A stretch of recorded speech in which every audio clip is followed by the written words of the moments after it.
the city's most prestigious corporate tennis club, had never seen a morning like this. Sunlight glinted off freshly washed courts. Expensive rackets lined the benches, and the air smelled of polish, privilege, and quiet arrogance. CEOs, investors, and board members gathered in tailored sportswear, laughing loudly, sipping imported energy drinks, and talking about mergers that moved millions like spare change. At the far end of the court, quietly sweeping fallen leaves near the fence, stood Daniel Reed, the janitor no one ever noticed unless something needed cleaning.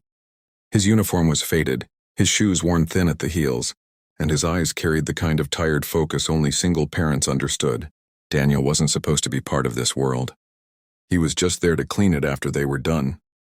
Daniel had been working at the club for 3 years, ever since his wife passed away unexpectedly, leaving him alone with a 6-year-old daughter named Lily.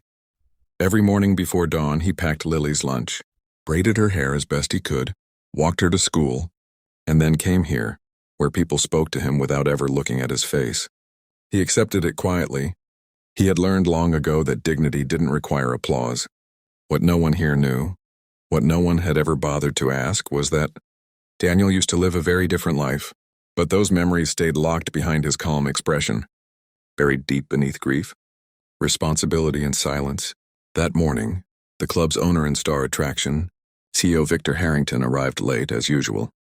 Victor was everything Daniel was not: loud, confident, and dangerously amused by his own power. He was a tech billionaire, recently divorced, and known for turning everything into a performance. As Victor stepped onto the court, the crowd's energy shifted. Conversation stopped. Phones came out. Laughter followed him like an echo. He picked up a racket, bounced a ball once, and smirked. That was when his eyes landed on Daniel. "Hey!" Victor called out loud enough for everyone to hear. "Janitor." Daniel paused, tightened his grip on the broom, and turned politely. "Yes, sir?" Victor smiled, but it wasn't a kind one. It was the smile of a man who enjoyed the attention more than the moment. "You play tennis?" A ripple of laughter spread through the crowd. Someone coughed to hide a grin. Daniel hesitated for a fraction of a second. "A little," he said honestly. Victor raised an eyebrow, clearly entertained. "A little?" He chuckled, then looked around at the audience. "You hear that?" "He plays tennis. Tell you what." Victor stepped closer to the net, lowering his voice just enough to sound dramatic. "Beat me in a match and I'll marry you." The laughter exploded. Some clapped. Some whistled. A few shook their heads, embarrassed but unwilling to intervene. Daniel felt heat rise in his chest, not anger, but something heavier. Lily's face flashed in his mind. He thought of her school shoes with the loose strap, the nights she asked if Mommy was watching from the stars, the mornings he promised her everything would be okay even when he wasn't. Sure it would be. He could have laughed it off. He could have walked away. That's what everyone expected. Instead, he said quietly, "I don't need your money. Or your jokes." Victor blinked, surprised by the calm resistance. "Oh," he said, amused. "Then what do you need?" Daniel looked at the court, at the net, at the rackets resting on the bench. Just a fair game. The crowd went silent, not completely, but enough for something to change.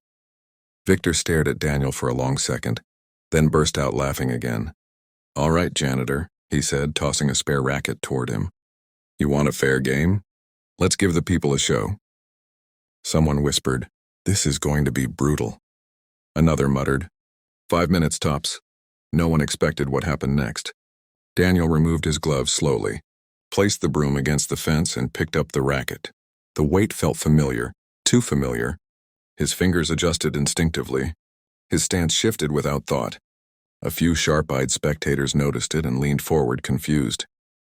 Victor stepped into position, still smiling, still certain. The first serve came fast and arrogant, meant to humiliate. Daniel returned it cleanly. Not lucky, not clumsy, clean. The ball kissed the line and bounced past Victor before he even moved. The laughter died mid-breath. Victor frowned, shook it off, and served again. Harder this time. Daniel returned it again, sharper, deeper. Murmurs spread like electricity. Someone dropped their phone. A third serve, another perfect return. By the fourth rally, people were standing. Daniel moved like someone who remembered something he had tried to forget. Every step, every swing carried years of discipline. His face remained calm, but inside, Memories crashed back, early morning practices, blistered hands, coaches shouting encouragement, crowds chanting his name. He had buried that life when Lily was born, when his wife got sick, when reality demanded sacrifice. Tennis had become a luxury he could no longer afford. Until now, Victor's smile vanished. Sweat formed on his brow. He missed a shot, then another. The score shifted. Whispers turned into stunned silence. "Who is this guy?" someone asked. "Is this real?"